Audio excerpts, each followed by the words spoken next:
Hi, if you enjoy our videos, visit our channel, hit subscribe to be notified whenever we post a new one. We post daily, by the way. Anyways, let's hear our next story. A few years ago, my wife and I were proud to co-sign for our daughter to help her buy her first house. We were happy to help, and despite not having a lot of money ourselves, we bought her a washer and dryer for her new home. I called to check in with her regularly and see how things were going and if she needed anything. I know she changed jobs mid-year, and I wanted to make sure she'd still be okay financially. She assured me she was good and everything was fine. We started noticing inconsistencies around Christmas when our credit score took a hit due to 2 late payments on her house.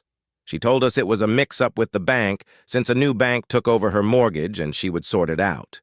A few months later, it still had not been corrected, so I called our daughter again. She said that I have to stop calling her over and over again for the same reason. She will sort things out, and hung up on my face angrily. Something seemed off, so I called the bank since my name was on the loan and found out my daughter was 6 months behind on the mortgage. When confronted, she said the new job wasn't working out, so she quit back in December and hadn't been able to find a new job. I thought this was strange since we taught her not to quit a job until you have a new one in place to be responsible. I also asked her why she hadn't come to us, and she said she was embarrassed. We gave her some leads on new jobs because we couldn't afford to pay the full amount she owed on the house at this point, and suggested she gets a roommate, and if she could get those things done, we would see what we could do. It was a couple of months before she found a job.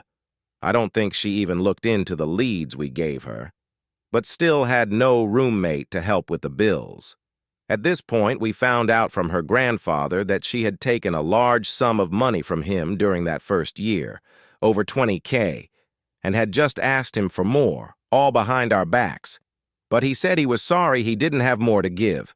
We still have no idea what she did with any of the money, and she never told us about this. She continued lying to us about paying the bills and has not done anything to help herself or save her home. The mortgage company said they sent her documents for a hardship extension, which she never returned. We finally made the decision to not take money out of our retirement, which was our only option since our credit scores were now in the toilet because of this and we can't get a loan to save the house. This was not an easy decision to make, but we made it mostly because she had not tried to help herself at all and lied to us over and over again for more than a year. We told her she could come stay with us until she could get back on her feet. She not only declined, but stopped talking to us not long after. This was not an easy decision, but if we had saved her house, we likely would have lost our own. Are we the assholes?